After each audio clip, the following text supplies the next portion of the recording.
Hello అండి. అందరికీ నమస్తే. వెల్కమ్ టు వారణాసి వంటిల్లు. అందరూ ఎలా ఉన్నారు ఫ్రెండ్స్? బాగున్నారా? నేనైతే బాగున్నాను. చాలా చాలా బాగున్నాను.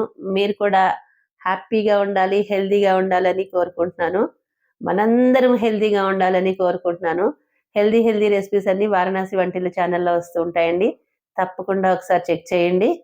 మీ ఫ్రెండ్స్‌కి, ఫ్యామిలీ మెంబర్స్‌కి కూడా షేర్ చేయండి. అలాగే సపోర్ట్ చేయండి ఫ్రెండ్స్. ఇంతవరకు సపోర్ట్ చేసిన మీ అందరికీ పేరు పేరున ధన్యవాదాలు తెలియజేసుకుంటున్నాను. Thank you so much. మంచి మంచి కామెంట్స్ చేసిన వాళ్ళందరికీ కూడా థ్యాంక్ యూ. ఇప్పుడు మనం హెల్తీ రెసిపీ చేసుకుందాము. మునగాకు రెసిపీ చేసుకుందామండి. ముందుగా దానికి స్టవ్ వెలిగించుకొని నేను కుక్కరే పెట్టేసుకున్నాను. డైరెక్ట్‌గా కుక్కర్‌లోనే చేసేసుకుంటాననమాట. నెయ్యి వేసుకున్నాను. ఒక్క స్పూన్ నెయ్యి వేసుకొని, ఆవాలు, మెంతులు, జీలకర్ర వేగిన తర్వాత మిరపకాయలు డైరెక్ట్‌గా వేసేసుకున్నాను. ఇదిగోండి మీకు కనిపించేది మునగాకనమాట. మునగాకుతో చేసుకుంటాము అని చెప్పాను కదా! చాలా చాలా హెల్తీ, చాలా మంచిది ఆరోగ్యానికి. దానికోసమని మునగాకుతో చేసుకుందామండి. మునగాకు నేను వాడుతూ ఉంటాను. చాలా అన్నిట్లో అన్ని కూరల్లో కొద్ది కొద్దిగా వేసేస్తూ ఉంటాననమాట. నాకు హెల్తీగా చేసుకోవడం అనేది చాలా ఇష్టము. నాతో పాటు అందరూ కూడా హెల్తీగా ఉండాలని నేనెప్పుడు కోరుకుంటూ ఉంటాననమాట. హ్యాపీగా ఉండాలి, హెల్తీగా ఉండాలి. మునగాకు వేసుకొని ఒక్కసారి ఇట్లా వేయించేసుకోండి. కొద్దిగా మగ్గిన తర్వాత ఒక 2, 3 నిమిషాలు చాలు. అయిన తర్వాత ఇప్పుడు మనం దీనికోసం టొమాటోలు కూడా కట్ చేసుకొని పెట్టుకున్నాననమాట. ఈ టొమాటోలు కూడా దీంట్లో వేసేసుకుందాము. టొమాటో, మునగాకు, పప్పండి. పప్పు కోసమని ముందుగా పప్పు నానబెట్టుకోవాలనమాట. ఇప్పుడు సాల్ట్ వేసుకుందాం ఇందులోని. సాల్టు సరిపడా సాల్ట్ వేసుకోండి. అలాగే మనం ఏ కూర చేసినా, ఏ పప్పు చేసినా కంపల్సరీగా ఈ పసుపయితే వేసుకుంటాం గదా! అలాగే నేను కూడా పసుపు వేశాను ఇందులోని. వేసుకొని ఒకసారి కలిపేసుకోవాలి. ఇదిగోండి ఇలా కలిపేసుకోండి. ముందుగా నేనైతే ఒక గిన్నెలోకి కందిపప్పు ఒక కప్పు తీసుకున్నాను. ఒక పావు కప్పు పెసరపప్పు తీసుకున్నాను. ఈ 2 కలిపి చేస్తే సూపర్‌గా ఉంటుందనమాట. కమ్మగా ఉంటుంది. పెసరపప్పు చాలా కమ్మగా ఉంటుంది గదా! అందుకని హై ప్రోటీన్ గూడాను. అందుకని 2 కలిపి చేశాననమాట. అవి కడిగేసుకొని శుభ్రంగా 2 పప్పులు కడిగేసుకొని, నీళ్లు పోసుకొని నానబెట్టుకున్నాను. ముందు క్లిప్‌లో చూసే ఉంటారు మీరు. అలా నానబెట్టుకున్న తర్వాత ఇవన్నీ పోపులో వేసుకొని మునగాకు, టొమాటోలు కూడా కొంచెం మగ్గిన తర్వాత ఇప్పుడు చింతపండు పులుసు పోసుకోండి. మీకు పులుపుకి సరిపడా చింతపండు పులుసు పోసుకోండి. నాకు సరిపడా వేసేసాను నేను.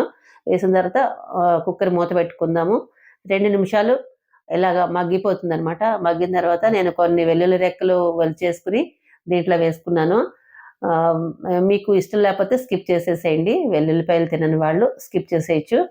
ఆహ్, నేను వెల్లుల్లిపాయలు మా వారిని ఒలవమన్నాననమాట. నాకు హెల్ప్ చేశారు. తను ఒలిచి ఇస్తున్నారనమాట. ఒక్కొక్కటి దాంట్లో ఇంకా ఇదొకటుంది అని చెప్పి వేసేస్తున్నారనమాట. అదిగో చూసారా? ఒకటి పడింది. ఇంకా పడతది ఉండండి. నేను కడిగి వేస్తుంటే ఒక్కొక్కటి చాలు అంటున్నా సరే ఇంక దాంట్లో ఒక్కొక్కటి ఏస్తున్నారు. ఇగ పప్పు దీంట్లో వేసేద్దాము. నానబెట్టుకున్న పప్పనమాట. మనం ఇదంతా అయ్యే లోపల నానితే సరిపోతుందిలెండి. ఒక 5, 10 నిమిషాలు నానితే సరిపోతుంది. మరీ ఎక్కువేం నానిపోవాల్సిన అవసరం లేదు. అదిగో చూసారా? ఇప్పుడు ఒక వెల్లుల్లిపాయ పడింది. అట్లా ఏస్తున్నారు. చాలు అన్నా కూడా వన్ బై వన్ వేసేస్తూనే ఉన్నారు. అదిగోండి. ఈ పప్పును కూడా నేను కడిగి ఇందులో వేసేసుకున్నాను. వేసుకొని ఒక్కసారి కలిపెట్టేసుకోండి.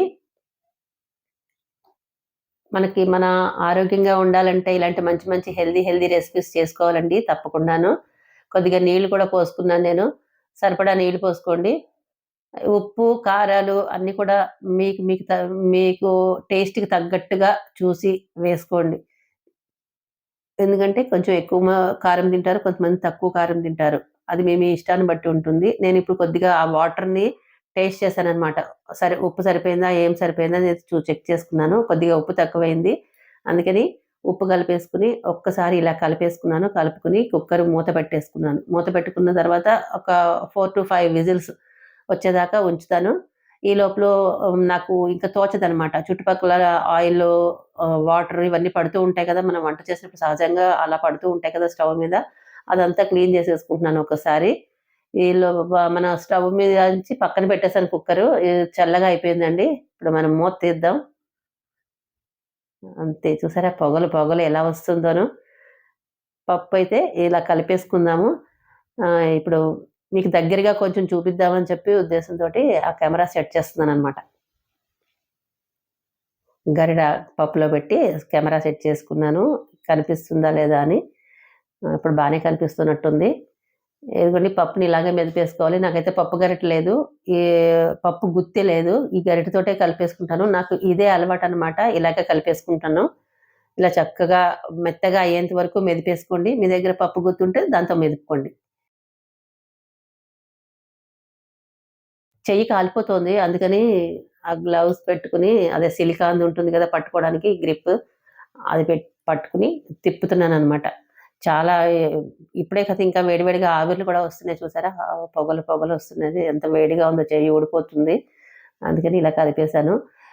దీంట్లో కారం అయితే ఎక్కువ వేయలేదు. ఓన్లీ మిరపకాయలు అది కూడా తుంపకుండా వేశాను కదా!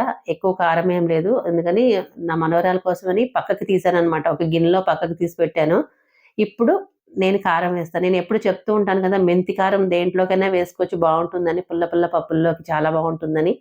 ఇది మెంతి కారం అనమాట. ఆవాలు, మెంతులు, ఎండుమిరపకాయలు, ఇంగువ వేసి మెంతి కారం చేశాను. ఆ కారం అనమాట. ఇది వారణాసి వంటిల్లు ఛానెల్‌లో ఉంది మెంతి కారం చేయడం. అది ఒకసారి చెక్ చేయండి. ఇలాంటి పప్పుల్లో యేసుకుంటే అసలు ఎక్సలెంట్ అనమాట. ఎక్కడికో ఎళ్ళిపోతుంది రుచి. అద్దిరిపోతుందనమాట. చాలా బావుంటుంది. అందరూ మెచ్చుకుంటారు. "అబ్బా! ఎలా చేసావు? ఎలా చేసావు?" అని అడుగుతారనమాట. ఇక్కడ చేస్తుంటేనండి మన వీధి చివరి వరకు వాసనొస్తుంది. అంత బావుంటుంది మెంతి కారం వేస్తే. మన ఇంట్లో వాసన ఇంక గుమగుమ చెప్పనే అవసరం లేదు. అది ఇంకా వన్ డే వరకు అలాగే ఉంటుంది ఇంగువ వాసన. అంత బావుంటుంది. నాకు ఇంగువ వాసన అంత ఇష్టమనమాట. నేను బాగా వాడతాను ఇంగువ. ఇదిగోండి పప్పయితే మెదిపేసుకున్నాను. అసలు చెప్పాలంటే మా అమ్మమ్మ, అమ్మ వాళ్ళైతే వెల్లుల్లిపాయలేస్తే ఇంగువ వేయరు. ఇంగువ వేస్తే వెల్లుల్లిపాయలు వేయరనమాట. అట్లా చేస్తారు. కానీ నాకు ఇంగువ పిచ్చి మాలోన ఇంగువ కూడా వేసేస్తూ ఉంటాను నేనైతే. ప్రత్యేకించి ఇంగువ వేయలేదులెండి. దీంట్లో ఆవాలు, మెంతులు దాంట్లో ఉన్న ఇంగువే వేశాను. టేస్ట్ చేశాను. అద్దిరిపోయింది. ఎక్సలెంట్ అనమాట. సూపర్‌గా ఉంది. ఓకేనా? బాయ్.